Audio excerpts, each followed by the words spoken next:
আপনারা বসেছিলেন, আবার দাঁড়িয়েছেন, কেউ দাঁড়িয়ে থাকা যাবে না, যার যার জায়গায় বসতে হবে। নিচে বসুন, আরেকজনকে বসিয়ে দিন। দূরের মাহফিলের সম্মানিত প্রধান অতিথি বিশ্ববরণ বারবার কারাবরণকারী নির্যাতিত আলমদিন জনাব হযরত মাওলানা মুফতি আমির হামজা, জনাব হযরত মাওলানা মুফতি আমির হামজা। আলহামদুলিল্লাহি রাব্বিল মাশরিকাইন ওয়া রাব্বিল মাগরিবাইন الذي خلق كل شيء زوجين وأوجب علينا الإحسان بالوالدين ونشهد أن لا إله إلا الله وحده لا شريك له وأشهد أن محمدا عبده ورسوله سيد الكونين صلى الله عليه وعلى آله وصحبه وأتباعه أجمعين ليلا ونهارا في الطرفين فقد قال الله تعالى في كلامه المجيد وبرهانه التوحيد أعوذ بالله من الشيطان الرجيم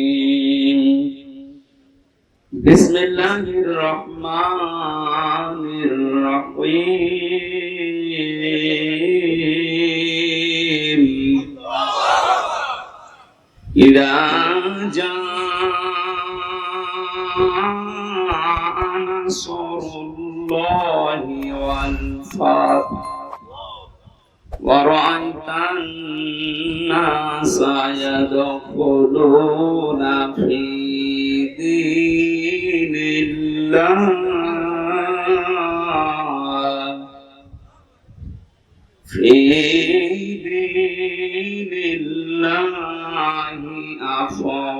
أفواجا فسبح بحمد ربك واستغفر إنه كان توابا صدقت يا ربنا اللهم صل على سيدنا مولانا محمد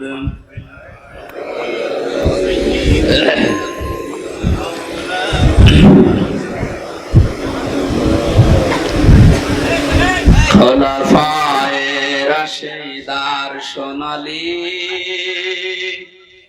দিন কেন যে ফিরে আর আসে না,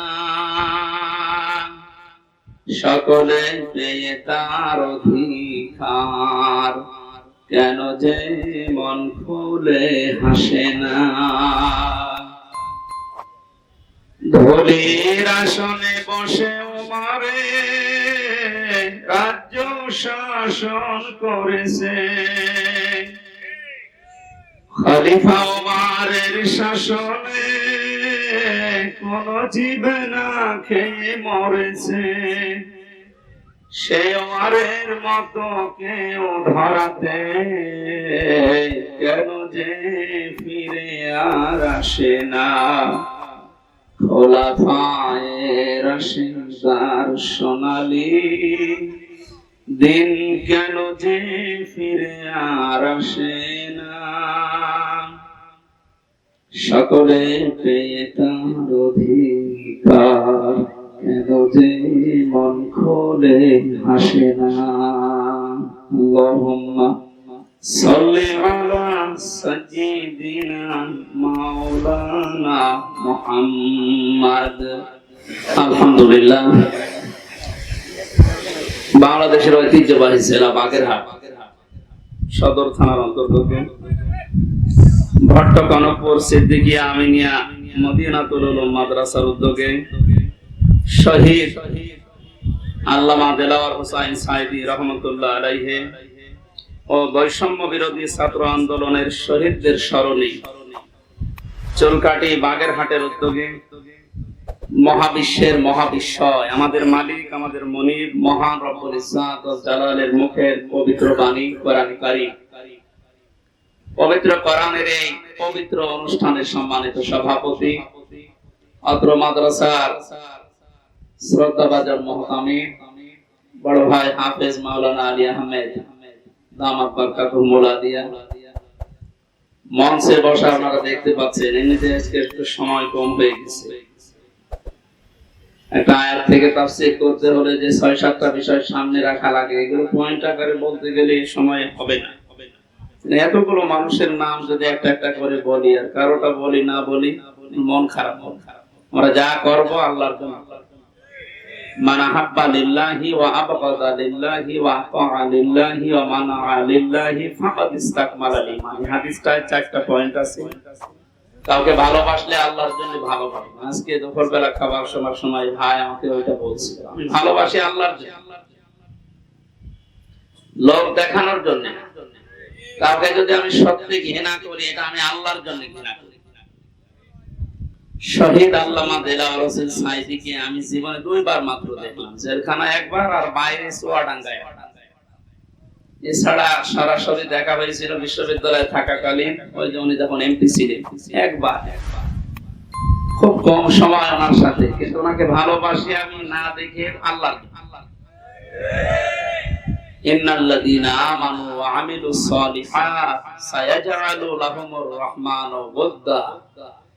আল্লাহ বলেন, অবশ্যই যারা ঈমান আনে আর ঈমানের দাবি অনুযায়ী যারা আমল করে, সৃষ্টি জগতের ভেতরে তার প্রতি একটা মহব্বত আমি আল্লাহ তৈরি করি। তাকে আর সারা পৃথিবীতে, আমি কালকে মালয়েশিয়া থেকে নেমেছি, রাত্রে 2টায় নেমেছি, নেমে বাড়ি থেকে এখানে সারা রাত সারা দিন এই গাড়ির উপরে এসে আমি মনে করলাম একটু কথাবার্তা বলবো, কিন্তু শরীর তো সাপোর্ট করছে না, ঘুম এসে গেছে। সারা রাত এমনিতে বিমানের ভেতরে কবির বিন সামাদ ভাই ছিল পাশে, উনি তো একটু মজার মানুষ, তো ঘুমাতে দেয়। এরপরে আসার সময় মাওলানা হোসাইন আহমেদের পরে কয়েকজন ছিল। অনেকদিন পরে যেহেতু ড্রাইভার সাহেবের সাথে দেখা নেই, এই কথা বলতে বলতে ঘুমাতে পারি না। এরপরও আমরা যে কথাটা বোঝাতে চাই যে আমি ওনাকে ভালোবেসেছি, এর আগেও এখনো বাসি, আমি মরণ পর্যন্ত ওনাকে ভালোবাসবো আল্লাহর জন্য, কারণ উনি আল্লাহর দ্বীনের খাদেম।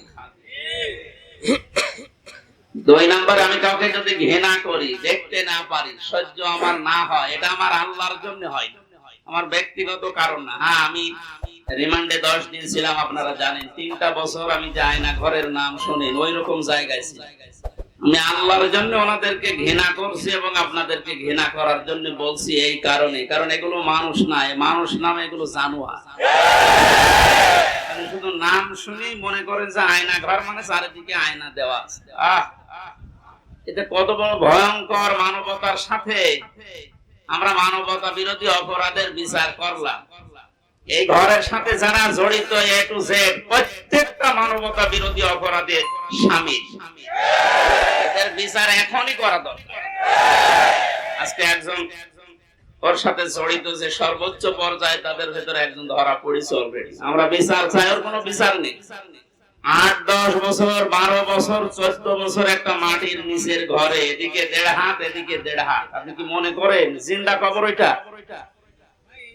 এই কঠিন অবস্থায় যারা মানুষকে ফেলে রেখেছিল, আপনি যদি মেরে ফেলতেন, খবর দিয়ে দিতেন যে অমুক মারা গেছে, তারপরও তার স্ত্রীটা বিয়ে করতে পারত, তার ছেলে মেয়ে জানতো যে না মারা গেছে। আপনি ব্যারিস্টার আমান আজমি বলে, ব্রিগেডিয়ার জেনারেল ব্যারিস্টার আরমান, ওনার স্ত্রীর কাছে আপনি কি জবাব দেবেন বলেন তো? 8-10 বছর তার স্বামী থাকার পরও না থাকার স্বামী, সে জানেই না যে বেঁচে আছে কি। আজকে একটা ছবি ফেসবুকে সব পাশাপাশি ওনারা বসে আছে, দেখলাম, আমার কান্না চলে এসেছে যে মানুষ, এরপরও কিছু মানুষ জালেমদের পক্ষে এখনো পর্যন্ত সাফাই গাচ্ছে। আল্লাহর কসম, আমি যে কষ্ট পেয়েছি 3 বছর, আমার কষ্টের কথা আমি আল্লাহর জন্য মাফ করে দিয়েছি, কিন্তু ওনারা যা করেছে ওটা মাফ পাওয়ার মতো না। ওনারা তো আমার শুধু শত্রু না, ওনারা মানবতার শত্রু, আল্লাহর শত্রু। রিমান্ডে আমার সাথে যে ব্যবহার করেছিল, আল্লাহর ভোগ হতো মাঝে মাঝে। এই যে অফিসার গুলো ছিল কাউন্টার টেররিজমের এই মেন দায়িত্বে যে লোকটা ছিল আসাদুজ্জামান, মনিরুদ্দো আগে ছিল, আমার সময় আসাদুজ্জামান, এরপরে এসপি আতিকুর রহমান, শেখ ইমরান, এই বাগেরহাটে বাড়ি। এই মানুষগুলোর আচরণ আমি মানুষের পাইনি। রিমান্ডে আপনি আমার মামলার কথা জিজ্ঞাসা করে যে বিষয়ে আমাকে মামলা দেওয়া হয়েছে ওইগুলো বলেন যে আমি কিছু পারি কিনা, দেখেন না আল্লাহর ভুল ধরে যে আল্লাহর এই কাজটা করা ঠিক হয়। তো ওরে আমি ভালোবাসবো না ঘৃণা করবো কার জন্য? কারণ কি এর আয়াতে হাদিসের পরে যে শব্দগুলো আছে দেখে, যে ব্যক্তি কাউকে কিছু দান করে সেজন্য আল্লাহর জন্য দান করে। এখানে 7 বার আমি আসার চেষ্টা করেছি, লক্ষ লক্ষ টাকা খরচ হয়ে গেছে, কিন্তু আমার উঠতে দিল। এই জন্য এখানে যদি আপনি কিছু এই খরচটা তোলার জন্য দিয়ে যান, যে ড্রাম গুলো দেওয়া আছে জোর করে না, আল্লাহর জন্য দিয়ে যাবেন। কাউকে যদি কিছু না দেন যে আমি দেব না, তাও যেন আল্লাহর জন্য হয়। এই 4টা কথা যদিও সহজ, কত কঠিন মানা, এখন সে বাস্তবতা চলে এসেছে। এই কঠিন অবস্থায় এই 4টা বিষয় আমরা যারা মেনে চলতে পারি, নবীজি বলেন ফাকাদ ইস্তাকমালাল ঈমান, সে তার ঈমানকে পরিপূর্ণ করে নিয়েছে। এই হাদিসটা আমাদের জীবনে আমল করার তৌফিক আল্লাহ যেন দান করেন, আমিন। মঞ্চে বসা আমার মাজলিসের এই বাগেরহাট জেলার শ্রদ্ধাভাজন সভাপতি, শ্রদ্ধাভাজন জেলা আমির সাহেব, এরপরে যে ভাই সে লন্ডন থেকে এসেছে, এই যে আমার আগে কথা বলছিলেন যে ভাই যতগুলো মানুষ এখানে এসেছে, আমার শ্রদ্ধাভাজন মামা শ্বশুর এসেছে আজকে আমার সাথে আমি বাগেরহাট দেখার জন্য। মাওলানা আলমগীর হোসাইন সহ নাম না জানা প্রত্যেকটি আলেমদের হায়াতে তয়্যিবা সিহাতে কুল্লিয়া কামনা করছি। ওয়ারফা'না লাকা যিকরাক, আল্লাহ এদের মর্যাদা সম্মান আরো বাড়িয়ে দিন, আমিন। সামনে বসা মুসলমান ভাইরা, পর্দার আড়ালে সম্মানিত মা এবং বোনেরা, প্রশাসনের ভাইরা, প্রাণপ্রিয় বাগেরহাটবাসী, আল্লাহর দরবারে শুকরিয়া জানাচ্ছি যিনি আমাদেরকে বিজয়ের স্বাদ কি এটাই জীবনে দেখার তৌফিক দিলেন। পরাধীন থাকলে যে কি হয় আমি নিজে টের পেয়েছি, আপনারাও দেখেছেন। সবচেয়ে বেশি পেয়েছিলাম ওই 10 দিন মাটির নিচে, ওরা সব চারিদিকে 8-10 জন বসা, আমি একা, এমনি আমার শরীর চলে না। এরপরে আবার এরকম ভয়ঙ্কর ঘর, এরকম ভয়ঙ্কর অবস্থা, এক এক দিক থেকে এক রকম উল্টা পাল্টা প্রশ্ন করে। বলেন তো কত একটা অসহায় অবস্থায় ছিলাম। আমার মনে হচ্ছিল পৃথিবী বলতে আর কিছু নেই। 11টা ঘন্টা আমার এই হাতের ভেতরে যে হ্যান্ডকাপ দিয়ে, ওটা ছাতা লাগালে এমনি কেটে যায়, চোখ কালা কাপড় দিয়ে বেঁধে মাটির নিচে ওই ঘরে, চারিদিকে শুধু পানির আওয়াজ শোনা যায়। এই উপরে 11 ঘন্টা আমার জোহর আসর মাগরিব এশার নামাজ পড়তে দেয়, আমি এশারায় পড়ছি। ওযু আছে কি না আছে, ওযু করব। বলেন এই কঠিন অবস্থা বাংলাদেশের মতো জায়গায়, আর আমার চাইতে ভয়ঙ্কর ছিল তো ব্যারিস্টার আরমান, ব্রিগেডিয়ার ভাই আমান আজমি ভাই, এদের অবস্থা আরো কঠিন। আমি মাঝে মাঝে 7 মাস 8 মাস 9 মাসের কথা শুনতাম উপর থেকে, যাদের 7 তলায় 9 তলায় গম দিতেছি। এই গম শব্দটা যদিও ছোট, এটা কত ভয়ঙ্কর জিনিস। আমি তো 7-8 মাস আমি জেলে আছি জানতাম, বাইরের মানুষ তো জানতো, আমার পরিবার। ওদের এই 8-9 বছর জানেই না যে বেঁচে আছে। আমারও গমের মতো রেখেছিল, কারণ আমার কোনো যোগাযোগ ছিল না, বিচ্ছিন্ন। মার্ডার করে গেছে সে 2 দিন পরে 7 দিন পরে মোবাইলে কথা বলতে পারে বাড়িতে যে আমি আছি, আর আমার 8 মাস হয়ে গেছে আমি জানি না যে বাইরে কেউ আছে কিনা। কারারক্ষীর কাছে একটু চিরকুট লিখে দিলে ওই যাবে আসবে, তারপরের দিন তার ডিউটি পড়বে, বাড়িতে যাবে, বাড়ি থেকে সংবাদ আসবে, সে আসতে আসতে মনে হয় সংবাদ বাসি হয়েছে। এই জন্য পরাধীন ছিলাম আমরা, এখন আলহামদুলিল্লাহ স্বাধীন হয়েছি। স্বাধীন হলে বিজয় পেলে মানুষ কি করবে, আজকের তেলাওয়াতকৃত আয়াতগুলোতে আল্লাহ জানিয়েছে। আমরা কোরআন থেকে নিতে চাই নাকি? মান ক্বালা বিহি সাদাকা, যারা কোরআন দিয়ে কথা বলে, নবীজি বলেন এরা সত্য কথা বলে। এইজন্য আমরা সত্য কথা শুনতে চাই এবং বলতে চাই কোরআন দিয়ে। আমান আস্তাকু মিনাল্লাহি কিলা, আল্লাহর কাছে সত্য কথা কেউ বলে আর আমান হাকামা বিহি আদালা, যারা কোরআন দিয়ে বিচার করে এরা ন্যায় বিচার করতে পারে। সত্যি যদি কোরআনের বিচার ব্যবস্থা কায়েম হয়ে যায়, জালেম জারাস এরা যদি এদের বিচার দুনিয়ায় পেয়ে যায়, এদের উপকার আমাদের উপকার। কারণ জালেমের বিরুদ্ধে মামলা হামজার না, জালেমের বিরুদ্ধে মামলা কার? এটাকে আমি বানালাম। সূরা শুরা 25 নাম্বার পারা 6 নাম্বার পৃষ্ঠা 12 নাম্বার লাইনে 42 নাম্বার আয়াত। আল্লাহ পাক বলেন, ইন্নামাস সাবিলু আলাল্লাযিনা ইয়াজলিমুনান নাস ওয়া ইয়াবগুনা ফিল আরদি বিগাইরিল হক উলাইকা লাহুম আযাবুন আলীম। এটা তাফসীরে ফি জিলালিল কোরআন। আমি জেলখানায় থাকতে যে তাফসীরগুলো দেখলাম তার ভেতরে এটা একটা, ফি জিলালিল কোরআন। জালেমরা বাস্তবতায় যা দেখলাম, জালেমগুলো জানে না যে জেলখানায় বসে বসে সাইয়্যিদ কুতুব এই জিলালিল কোরআন তাফসীর লিখেছে। এইটা জেলখানায় চলতে দেয়, অথচ সাইয়্যিদ আবুল আলা মাওদুদী রাহমাতুল্লাহ আলাইহির ফি জিলাকি তাফহিমুল কোরআন ঢুকতে দেয়। জালেমরা জানে যে ওইটা কত বড় কঠিন, আর লিখাই হয়েছে জেলখানায় বসে, ওটা পড়তে দিতে। ওখান থেকে রেফারেন্স হিসাবে যেগুলো বলবো বেশিরভাগ ওখান থেকে, বাকিগুলো তাফসীর ইবনে কাসির। আল্লাহ পাক বলেন, কিয়ামতের ময়দানে আমি আল্লাহ নিজে মামলা দায়ের করব, আমি নিজে কেস করব, নিজে অভিযোগ দায়ের করব তাদের বিরুদ্ধে যারা মানুষ হয়ে মানুষের উপরে অত্যাচার চালিয়েছে। ইয়াজলিমুনা নাস, আল্লাহ ইয়াজলিমুনা এটা মোজারে দিয়েছেন, বর্তমান ভবিষ্যৎ প্রেজেন্ট ফিউচার নাস দিয়েছেন আল্লাহ। ইয়াজলিমুনাল মুসলিমুনা দেয়নি। মানুষ হয়ে যারা মানুষের জুলুম উপরে জুলুম করে, তাদের অধিকার নষ্ট করছে, করবে, তারা মামলার আসামি হামজা না আল্লাহ? বাংলাদেশে এই 15 বছরে আপনি যা করেছেন মানবতার সাথে, আপনি শুধু হামজার একা মামলার আসামি না, কিয়ামতে আপনি 15 কোটি মানুষের এবং আল্লাহর মামলার আসামি। আল্লাহর মামলার আসামিদেরকে আমরা এই মুক্ত স্বাধীন দেশে আর দেখতে চাই? কোনো দরকার নেই। শয়তান যেমন আল্লাহর গজব প্রাপ্ত, এগুলো আল্লাহর গজব প্রাপ্ত। শয়তান একজনের সাথে দোস্তি করেছিল, সারাদিন বন্ধুত্ব করার পরে সন্ধ্যাবেলা শয়তান ওরে ডাক দিয়ে বলছে, বন্ধু সারাদিন তো তোমার সাথে চললাম ফিরলাম খেলাম, আমি এখন আর থাকতে চাই না, আমি গেলাম। কেন?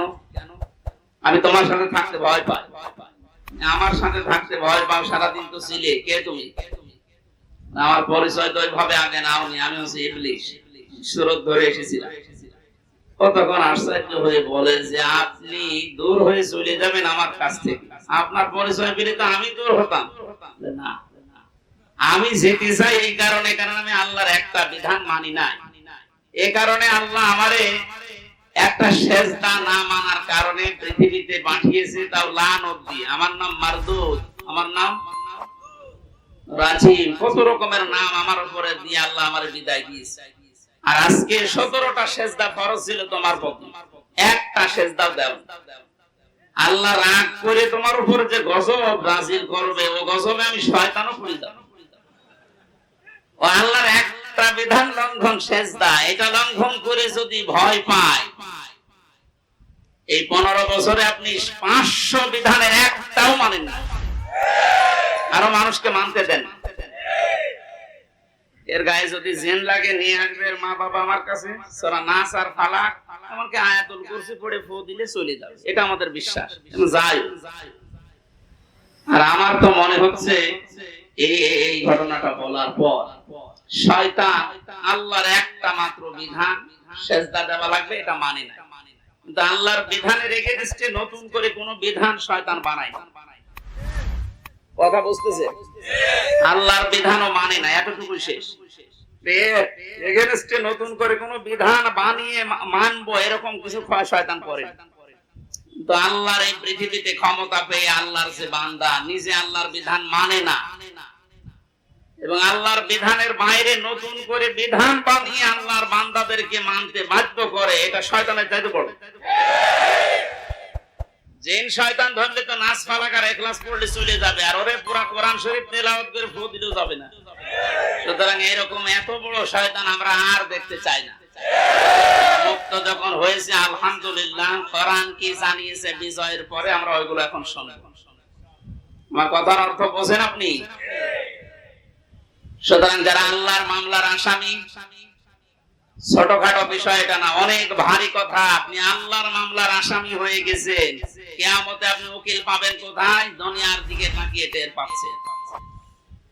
10 দিন আগে যার কথায় হাইকোর্ট, জজ কোর্ট, সুপ্রিম কোর্ট, প্রত্যেকটা কোর্ট ওঠা বসা করতো, এখন তার পক্ষে একজন আইনজীবী দাঁড়াবে, কেউ রাজি না। তার দলের লোক নেই। লক্ষ লক্ষ মানুষ এই পৃথিবীতে তার ভক্ত ছিল, সন্তান। একটা বিচারপতি দাঁড়াবে, একটা উকিল দাঁড়াবে তার পক্ষ নিয়ে, কেউ রাজি না জালেমের পক্ষে। এখন ডিম খেতে খেতে মরছে, ডিমটা মুখ দিয়ে খেলিতে হয়, কত জায়গা দিয়ে ডিম খাচ্ছে। ওই জায়গাতে যখন আলেমদেরকে মাথায় দড়ি দিয়ে ছাগলের মতো তুলতেন, আমার মতো মানুষ, আপনি জানেন না হামজা কি? ও নিজেও বলতো রিমান্ডে, আপনি কিছু করেন না, আমি জানি কিছু জানেন তো, আমার হাতে যে এটা বাইন্ধে দিলেন এই তো যথেষ্ট, আমি কি পালিয়ে যাব? পায়ে দিয়েছে ডান্ডা বেড়ি, মাজায় দিয়েছে দড়ি, মনে হয় ছাগল টেনে নিয়ে যাচ্ছে। আর ওই কোর্ট চত্বরে মানুষগুলো, কিছু মানুষ কান্ত, আর কিছু শয়তান আসে দেখে টিপ্পনি কাটে, যা হচ্ছে ঠিকই হচ্ছে। এবার ঠেলা টের পাও,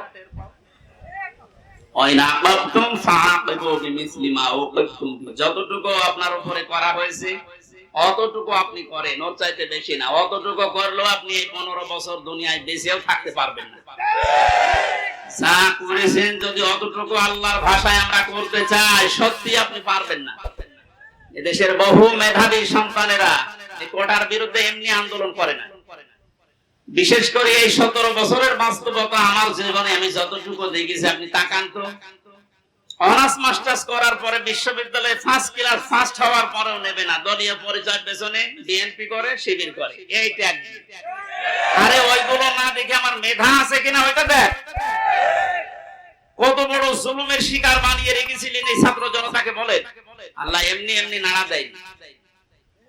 কোরআনের পাখি সেই 15-16 বছর আগে একবার বলেছিল যে একটু 12 কোটি জনতা নাড়া দেবে গাছের গোড়া ধরে, দিল্লি গিয়ে পড়বা মামুর বাড়ি। ঠিক তাই, খাপের খাপ মমতাজের বাপ মিলে গেছে। আমরা তো কিছু করি না, খালি হাতে, তাহলে একটু নাড়া দিয়েছি, তাও সবাই না, খালি ছাত্ররা একেবারে জায়গা মতো যে পুলিশ। শ্বশুর বাড়ি আমাদের তো মামার বাড়ি।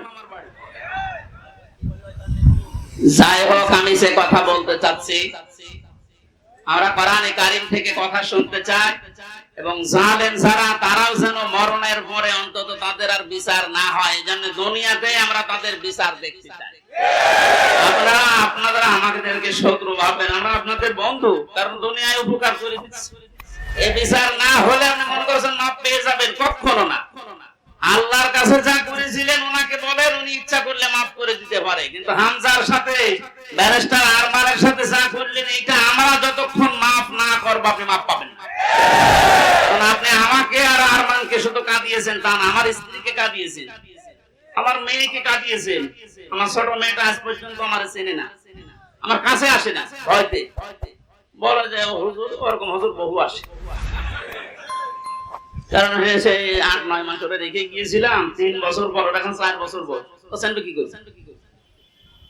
আপনি শুধু আমার একা ক্ষতি করেননি, আমার মা বাবার ক্ষতি করেছে, আমার স্ত্রীর ক্ষতি করেছে, আমার সন্তানের ক্ষতি করেছে, আমার সংসারটা নষ্ট করে দিয়েছে। সব কিছু এরকম হামজা একা, লক্ষ লক্ষ মানুষ এই দেশে আমার মতো ব্যক্তি, তাহলে মাপ পাবেন কয়জনে? 1 জন 2 জন 5 জন মাপ, কয়জন মাপ করতে পারে বলেন? এই লোকটাকে যদি আপনি মেরে ফেলেন তাহলে ওনার বিচার কি? ওনারও মেরে ফেলা লাগে। ওনাকে যদি আমি মেরে ফেলি, আমার একটা বিচার এই যে আমাকে যদি মেরে ফেলেন তাহলে বিচার শেষ। কথা বোঝেন আমার?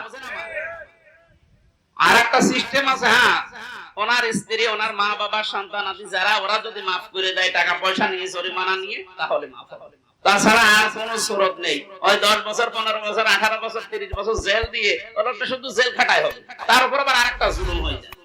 কিন্তু ওনাকে মাফ পাওয়ার জন্য কোরআনে কারিমে হাদিসে যে 2টা বিষয় আমরা পাই, 1 নম্বরে ওনারে মাফ পাওয়ার জন্য ওনারে মেরে ফেলা লাগবে। এক কথা বলে না কেন? 2 নম্বরে একেবারে শুধু মেরে ফেলা না, ওনার আত্মীয় স্বজন তো টাকা পয়সা নিয়ে দিয়ে বলে যা মাফ করে দিলাম, ঠিক আছে। তাছাড়া মাফ পাওয়ার আর কোন লাইন আছে? লাইন আছে?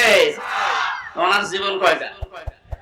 উনি আমাকে মেরেছে, আমি ওনাকে মেরে ফেললাম, শেষ হয়ে গেল। কিন্তু ওই লোকটা যদি 500 মানুষ 2700 ছাত্র হত্যা করার কারণ হয়, ওকে 2700 বার মারা লাগবে।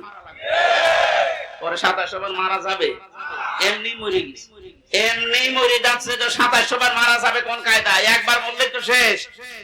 2699 বার এখনো মারা লাগবে। আমি মারবো কি করে? কারণ এতগুলো মানুষ এই কয়েকদিনে আমার সামনে 14 জন মারা গেছে আমার সামনে।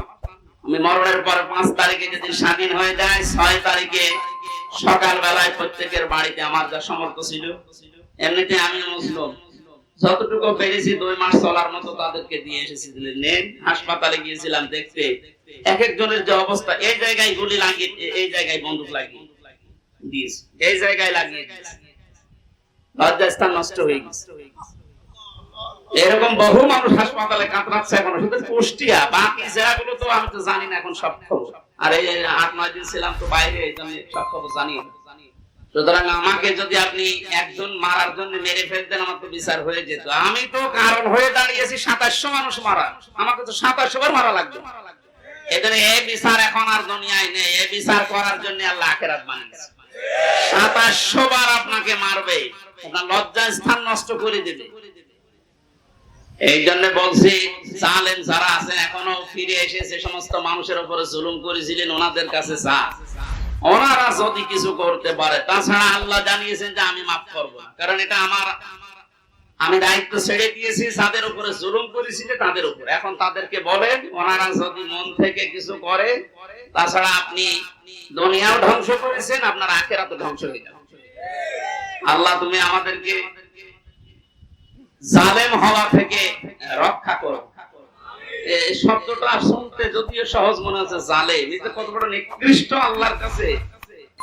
কারণ জালেমদেরকে আল্লাহ বারবার কোরআনে জানিয়েছেন, আল্লাহু লা ইয়াহদিল কওমাজ জালিমিন, জালেমদের আমি পথ দেখাই না, হেদায়েত দেই না। আমরা যদি অনেকে বলে, হুজুর আমাদের কেন্দ্রীয় আমির বারবার দোয়া করে, তো দোয়া করে করব কি? জালেমদের তো হেদায়েত হবে না। জালেমদের কোনো হেদায়েত নেই। আর জালেমকে ক্ষমা করে দেওয়ার অর্থ হচ্ছে মাজলুমের উপর অবিচার করা। আপনি কোনদিন ব্যারিস্টার আজমের ব্যারিস্টার আরমানের স্ত্রীর কাছে মাপ পাওয়ার কথা না, সে মানুষ ছিল আপনার মতো। এরপরও বলছে আপনারা চেষ্টা করেন, যদি মাপ পান, না পাইলে বুঝবেন আপনার দুনিয়া আখিরাত ধ্বংস হয়ে গেছে। আল্লাহ তুমি আমাদেরকে মাফ করো, বলেন আমিন। কোরআনের বিচার যতদিন পর্যন্ত কায়েম না হচ্ছে, বসে থাকার, থেমে থাকার আমাদের কোনো সুযোগ নেই। যে যেখান থেকে আসি আমরা চেষ্টা চালাবো। চর্ম চোখে দেশে দেখতে চাই আল্লাহর কোরআন দিয়ে বাংলাদেশটা চলছে। কারণ আমরা তো দেখলাম যে বাবা চালালে কেমন লাগে, চাচা চালালে কেমন লাগে, স্বামী চালালে কেমন লাগে, বউ ভাবি সবাই চালিয়েছে, সবই দেখলাম যে কেমন লাগছে। একটা জিনিস এখন দেখতে বাকি আছে, যে কোরআন দিয়ে, আল্লাহর কোরআন দিয়ে রাষ্ট্র চালালে কেমন লাগে, এটা দেখতে বাকি আছে না?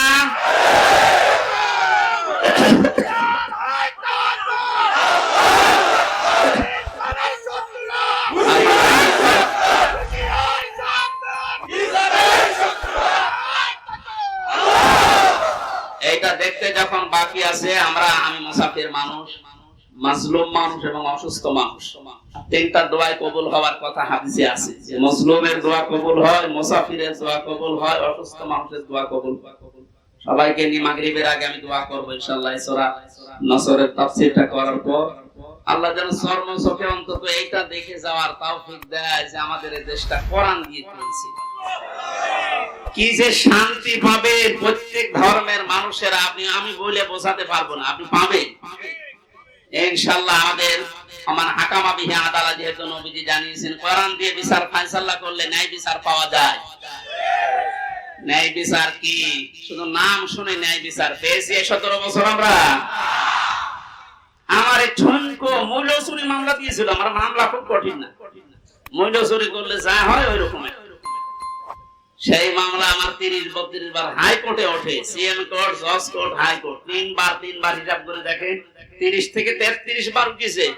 না হবে না, আর এদিকে প্রতিদিন আপনি টিভির সামনে বসে পুলিশ ওড়ান যে আমরা ন্যায় বিচার কায়েম করছি। এই ন্যায় বিচারের জন্য নমুনা যা করেছেন বিচার ব্যবস্থায় যাদেরকে বসিয়েছেন প্রত্যেকটা অবিচার করেছেন। আর আমার 164 যে ম্যাজিস্ট্রেট নিয়েছিল ওই শয়তানকে আমি জেলখানে যাওয়ার 3 মাস পরে দেখি ও ভেতরে ঘুরে বেড়াচ্ছে। এখানে কেন? ও আমার বেকার বেকার এই সমস্ত বিষয়গুলো লিখে মানে একেবারে জালিয়াতি করে সই করে হুজুর আপনি মাত্র কিছুক্ষণ পরে বের চলে যাবেন। কারণ আমি 164 বুঝতাম ওইসব লাইনের লোক আমরা এই সিটারে বাটমারি এই 2 নাম্বারই করে বসে খালি সই করে দেন, নিচে আপনার ছোট ছোট মেয়েরা কাঁদতেছে আমি জানি চলে যাবে।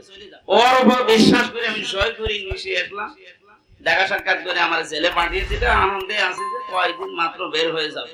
ও আল্লাহ শুনছো এটা 164 আমি যা যা বলতে চাইনি ওই শয়তান সব লিখে খালি আমার ওই সইটা বসিয়ে পরে পরে জেলখানায় দেখে কাশিমপুরে বললাম কি আপনি এখানে আপনি কাজটা ঠিক করলেন জেনে শুনে আমার জীবনটা এভাবে নষ্ট করলেন? বলছে আমার উপর থেকে যা বলেছে আল্লাহর ওলিরা আমি তাই আমার কিছু করার নেই। তা আপনি এখানে কি? বলছে আমার বউ মামলা দিয়েছে।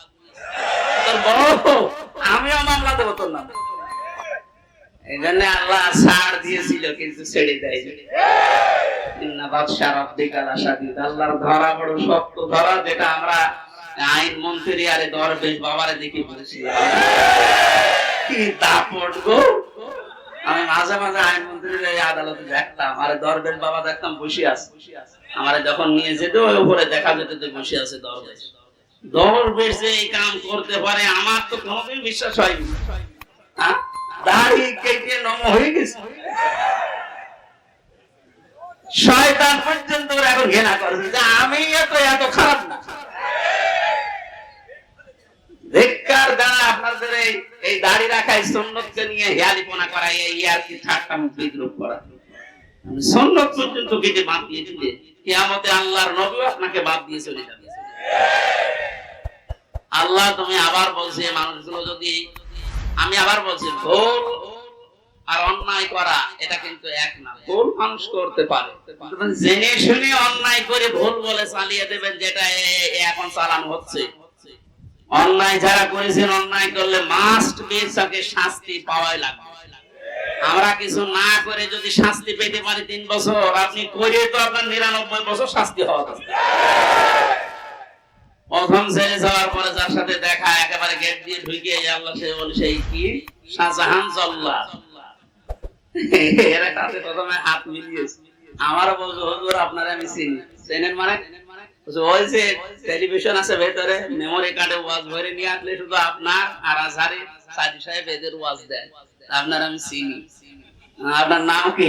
শাহজাহান জল্লাদ ভুইয়া। ভুইয়া কেন? আমার বংশের নাম। অথচ 167 বছর না কত বছর যে এখনো ভুইয়া ছাড়েনি। এরকম বহু শয়তান আছে, ও মরিয়ে যাবে তাও ভুইয়া ছাড়ে। আবু জাহেলের গলার ভেতরে যেদিন তরবারি চালাচ্ছিল বলছে কি নামে আব্দুল্লাহ ইবনে মাসউদ, কি করবে? গলা আলাদা একটু বড় করে কাট। বড় করে কাট মানে? বলে হ্যাঁ একটু বড় করে কাট, মানুষ যেন আমার মাথা দেখে বোঝে যে এটা নেতার মাথা। আমার মনে হয় এর মতো এখনো পর্যন্ত অনেক শয়তান, সব শেষ হয়ে গেছে, এরপরও ভিত্তি কমছে না। বিভিন্ন জায়গা থেকে ভিডিও বার্তা দিয়ে মানুষকে শুধু উত্তেজিত করছি, আর কোনো লাভ হবে না ইনশাআল্লাহ। আপনি যাই করেন আর কোনো লাভ হবে না, এদেশের মানুষ বুঝে গেছে। ধোঁকা দিয়ে বোকা বানিয়ে বেশি দিন রাখা যায় না। এজন্য কোরআনের বিচার ব্যবস্থা যদি কায়েম হয়, দল মত এখানে আর নেই। সবাই যেহেতু আমরা মুসলিম, 96% মুসলমানের দেশে কোরআনের বিচার চলবে না মানে? এই কথা বলেন না কেন? বিষয়ে কারো দ্বিমত আছে? আপনি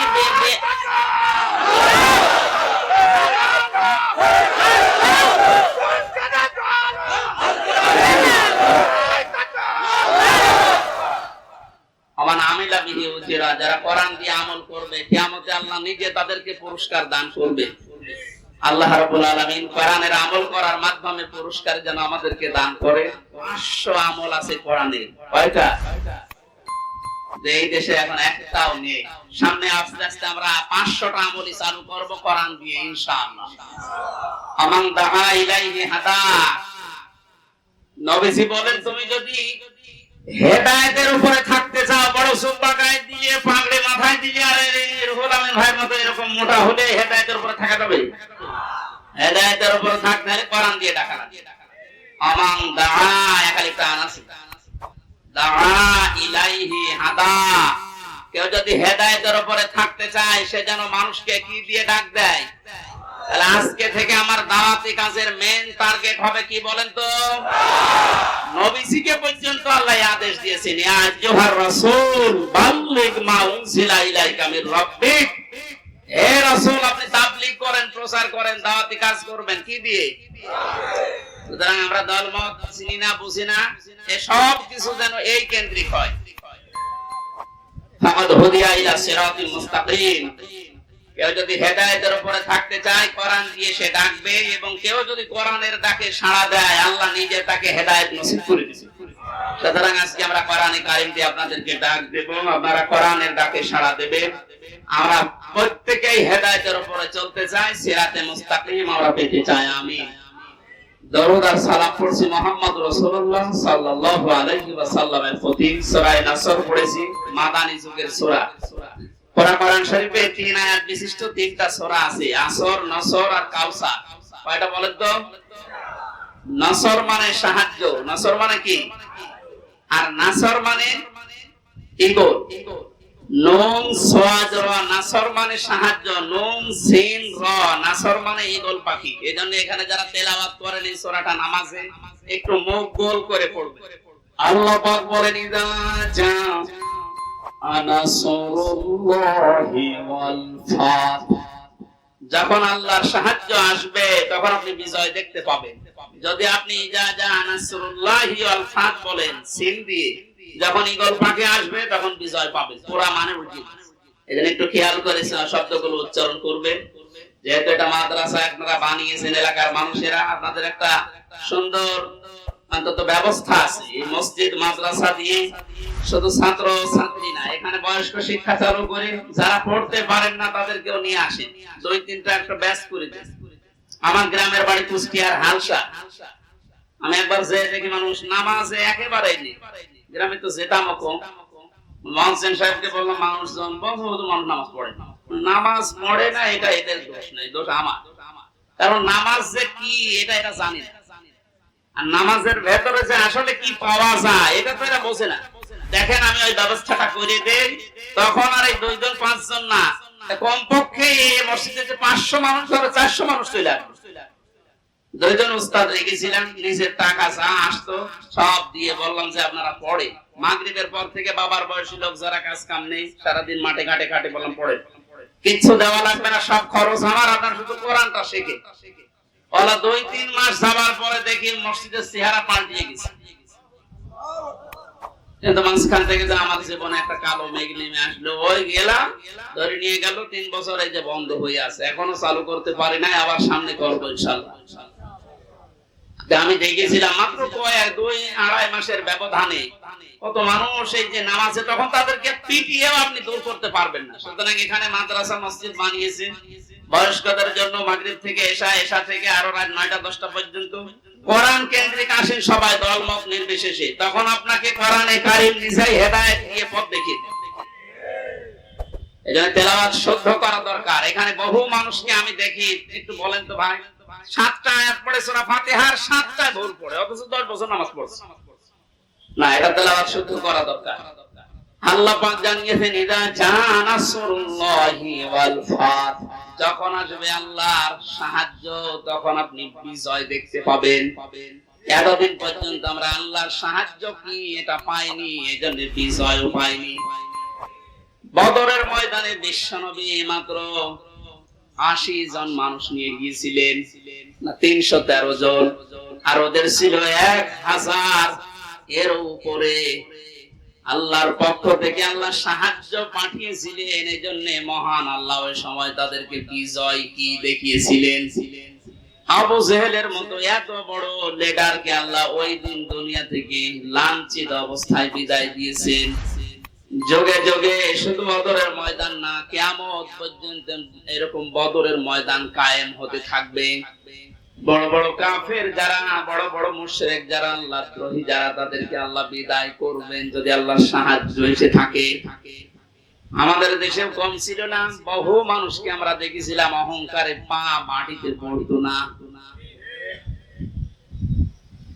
আল্লাহ রাব্বুল আলামিন এই মানুষগুলোকে বিদায় করে দিয়ে তার সাহায্য পাঠিয়ে একটা বিজয় আমাদেরকে যে দেখালেন, বিজয় পাওয়ার পরে যে দৃশ্যটা, এটা এখন আবহমান জারি আছে, যেটা আমি আমার চোখে দেখতে পাচ্ছি আয়াত অনুযায়ী।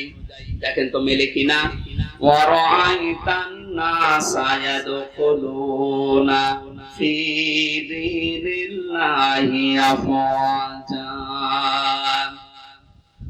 আপনি যখন বিজয় পাবেন, সাহায্য পাওয়ার পরে, তখন দেখবেন দলে দলে পালে পালে মানুষ ইসলামে প্রবেশ করছে। বাংলাদেশের এই 64 জেলার দিকে তাকালে, শুধু ইন্টারনেটের দিকে একটু চোখ বোলান, দেখেনি আয়াতটা এখন কার্যকর হওয়া অলরেডি শুরু হয়ে গেছে।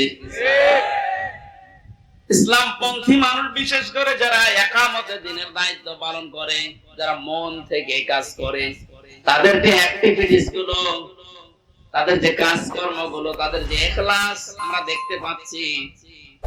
দাওয়াতও দেওয়া লাগছে না, তাদের ইখলাস দেখে, শুধু কাজ দেখে এখন মানুষ ইসলামে প্রবেশ করে অলরেডি ফেলছে।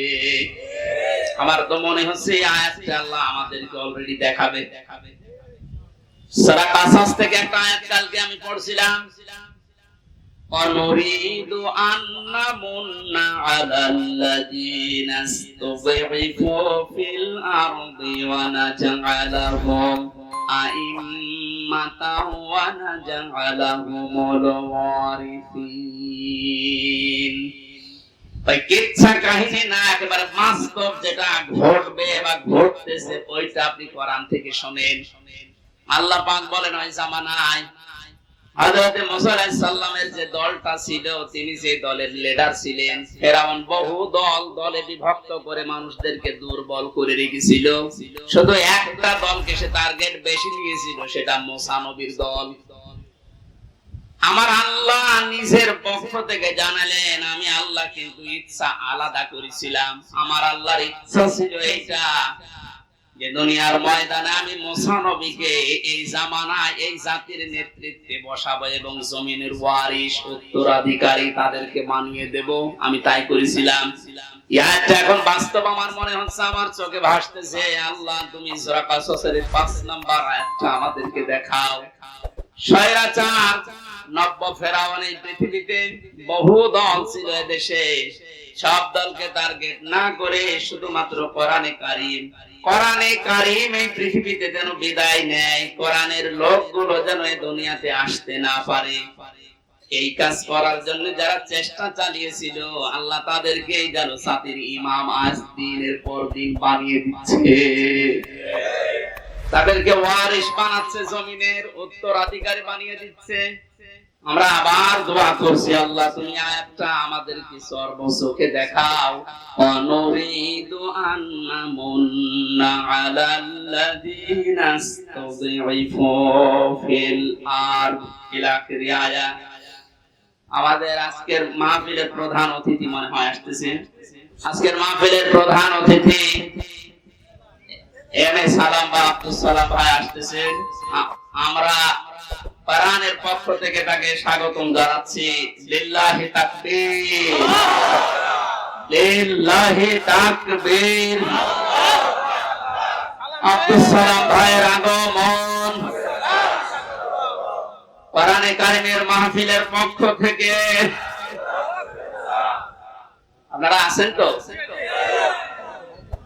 পারিবারিক জীবন নিয়ে যে বইটা আমি লিখেছিলাম, আমার বইটা আমি নিয়ে এসেছি। ওইটা আপনারা যাবার সময় গেটে আছে আমার গাড়িতে, ওই ডানের গেটে নিয়ে কাজে লাগবে স্ত্রীদের জন্য। আমি ওইদিকে যাচ্ছি না, লিখেছিলাম জেলখানার দৃশ্যগুলো দেখে। আজকে আমাদের মাহফিলে যিনি এসেছেন প্রধান অতিথি হিসাবে জনাব এম এ সালাম ভাই, উনি আর কিছুক্ষণ পরে আপনাদের সামনে দোয়া নেবেন, কথা বলবেন। আমরা আয়াতটা শেষ করি, যেহেতু তাফসীরুল কোরআন মাহফিলে।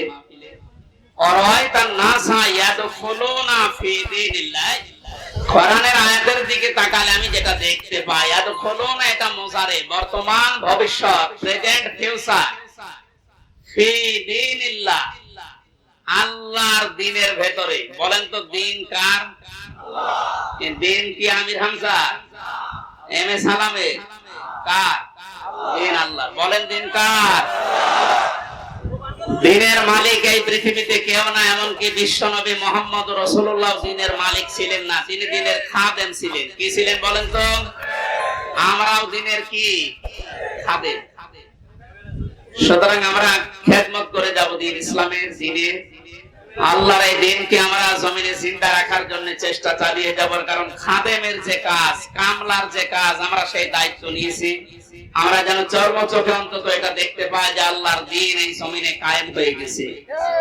যেহেতু সেই পর্যায়ে আস্তে আস্তে আসতেছে, এখন আনন্দ বিজয় কিভাবে উল্লাস করবেন, উদযাপন করবেন, আল্লাহ কোরআনে কারিমে সূরা নাসরে জানিয়েছেন, ফাসাব্বিহ বিহামদি রাব্বিকা ওয়াস্তাগফির। আল্লাহর সাহায্য এবং বিজয় যখন আসবে তখন আপনি ইস্তেগফার করেন আর হামদ প্রকাশ করেন, তাসবিহ করেন। এখানে তাসবিহ কি? এক একটা সৃষ্টি জগতের তাসবিহ হামদ এক এক রকম। গাছের হামদ হচ্ছে সকালে আর বিকালে ছায়াটা লম্বা করে দিয়ে সেজদা দেওয়া, এটা তার হামদ, তার প্রশংসা। সৃষ্টি জগৎ যে যেখানে আছে ওইভাবে প্রশংসা আদায় করে। আমাদের প্রশংসা আদায় করার মাধ্যম কি? আমাদের যদি হামদ প্রকাশ করা লাগে একেবারে টোটি পর্যন্ত খেয়ে আলহামদুলিল্লাহ বললাম হয়ে গেল না, এটা না। আপনি এটা খাবারের পরে যে শক্তি অর্জন করলেন, আপনার মেধা, আপনার যোগ্যতা, যা যা পেলেন, এইটা আল্লাহর দ্বীন এই পৃথিবীতে জারি করার জন্য, প্রচার করার জন্য, কায়েম করার জন্য আপনি ব্যয় করবেন, এটা হচ্ছে হামদ। আল্লাহ এই হামদ করার তৌফিক এখন আমাদেরকে দেন। আস্তাগফির, ইস্তেগফার করা, পূর্বের যে সমস্ত অপরাধগুলো করেছি সামনে আর করব না, সচেতন হয়ে যাব, এই হিসাব নিকাশ করে আমরা ইস্তেগফার করব আল্লাহর কাছে। এই এদিকে তাকান, ইস্তেগফার আর তাওবা এই দুইটা জিনিস কিন্তু এক না। আপনি সব সময় ইস্তেগফার করতে পারেন, আস্তাগফিরুল্লাহ আস্তাগফিরুল্লাহ আস্তাগফিরুল্লাহ পড়তে পারেন সব সময়। সবচাইতে আল্লাহ বেশি খুশি এই শব্দটা শুনলে, যে আস্তাগফিরুল্লাহ, হে আল্লাহ আমি ক্ষমা চাই। আর তাওবা জিনিসটা আলাদা। এই দুইটা শব্দের অক্ষরগুলো এক না, তাওবা লিখতে হলে, ইস্তেগফার লিখতে হলে শব্দগুলো এক না, আবার ভাব অর্থ এক না, এবং বাস্তবে সাংবিধানিক অর্থ, পারিভাষিক অর্থ এক না। ইস্তেগফার সব সময় আপনি করেন, তাওবা করলে কি হয়? পেছনের অপরাধ শুধু মাফ হয়ে যায় না, ওই জায়গাটা আল্লাহ নেকি দিয়ে ভরাট করে দেয়।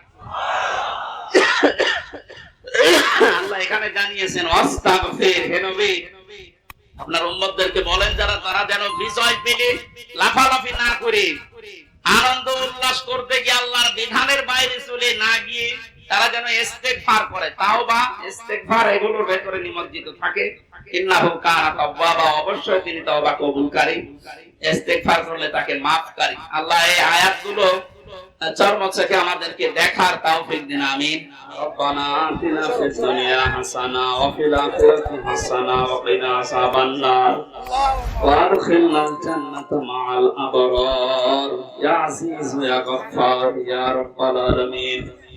রব্বুল আলামিন, বড় আশা নিয়ে আমরা মজলুমেরা হাত তুলেছি, তুমি মজলুমদের দোয়া কবুল করে জালেমকে লাঞ্ছিত জিল্লতের সাথে বিদায় দিয়ে দিয়েছো।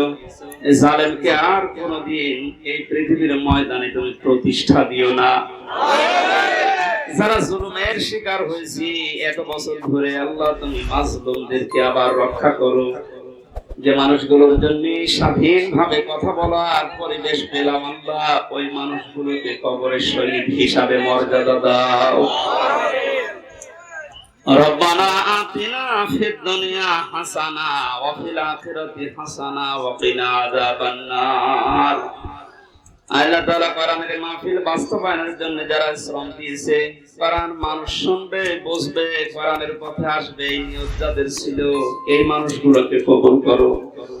এই মাদ্রাসার শ্রদ্ধাভাজন যিনি দায়িত্বে আছেন মাওলানা আলী আহমেদ সহ প্রত্যেককে কোরআনে কারিমের খাদেম হিসাবে কবুল করো। আমাদের মাহফিলের প্রধান অতিথি বড় ভাই জানাবে আমি সালাম, মানে তোমার নামের সাথে মেল রেখে নাম রেখেছে, তোমার নামের খাতিরে তারে মাফ করে দাও। তার জীবনের ভালো ভালো কাজগুলো কবুল করো। অন্যায় কাজ যদি মানুষ হিসাবে করে থাকে আল্লাহ মাফ করে দাও। রব্বুল আলামিন, বহু মানুষ দোয়া চেয়েছে, বড় মানুষ দোয়া চেয়েছে আজকের এই মাহফিলে, বিশেষ করে কিছুক্ষণ আগে দোয়া চেয়েছে সাবেক প্রধানমন্ত্রী বেগম খালেদা জিয়ার জন্য। আল্লাহ তার জীবনটা তুমি সার্থক বানিয়ে দাও। এই বৃদ্ধ মানুষকে তার সারা জীবনের ভালো কাজগুলো মঞ্জুর করো, অন্যায়গুলো ক্ষমা করে দাও। রব্বুল আলামিন, জালেমদেরকে তুমি নিজে বলেছো আমি দেখবো, আমি দায়িত্ব নিলাম, আমরা ছেড়ে দিলাম, জালেমদের যা করার তুমি করো। এই মাদ্রাসার যত প্রয়োজন আছে তুমি মিটিয়ে দাও। দিন দিন নবীর এই মাদ্রাসাকে তুমি দ্বীনের সর্বোচ্চ মারকাজে পরিণত করো। আমরা অনেক অসুস্থ আছি, আমার বাম পাশে এসে লন্ডন থেকে এসেছে, আল্লাহ তোমার এই গোলামকে হায়াতের তাজ্জেবা সিহাতে খুলিয়া দান করো। মরহুম মাওলানা দিলাওয়ার হোসেন সাইদির জন্য দোয়া চেয়েছি, আল্লাহ তার রূহের মাগফিরাত কামনা করছি, মাফ করে দাও। 3টা বছর কিছু না করে আয়না ঘরের ভেতরে বন্দী ছিলাম, জেলখানার অন্তঃপ্রকোষ্ঠে কাটিয়েছি 3 বছর। আল্লাহ, যে মানুষগুলো আমার উপরে জুলুম করেছিল আমিও যদি মাফ করে দিচ্ছি, কিন্তু আমার স্ত্রী, আমার সন্তানাদি, আমার মা বাবা, এরকম বহু মানুষকে যারা কাটিয়েছে, রাতের পর রাত, দিনের পর দিন কষ্ট দিয়েছে, তারা মাফ করবে কি করে? সুতরাং এই জালেমদেরকে আল্লাহ তোমার হাতে দিলাম, তুমি দায়িত্ব নাও, কি করবা? বাংলাদেশকে শান্তি, স্বস্তি, নিরাপত্তার সাথে চলতে পারে সে ব্যবস্থা করো। যে মানুষগুলো এখন দায়িত্বে আছে সততার সাথে পালন করার তৌফিক দাও। বারাকাল্লাহু লানা ওয়া লাকুম ফিল কোরআনিল আযীম। কোরআনের মাহফিলে মুনাজাত কবুল হয় আশা করি করছি। এলাকায় যত মানুষ কবরে আছে এদেরকে মাফ করে দাও। আলহামদুলিল্লাহি রাব্বিল আলামিন। যখনই মরণ আসবে যেন পড়তে পারি লা ইলাহা ইল্লাল্লাহু মুহাম্মাদুর রাসূলুল্লাহ। সালামু আলাইকুম।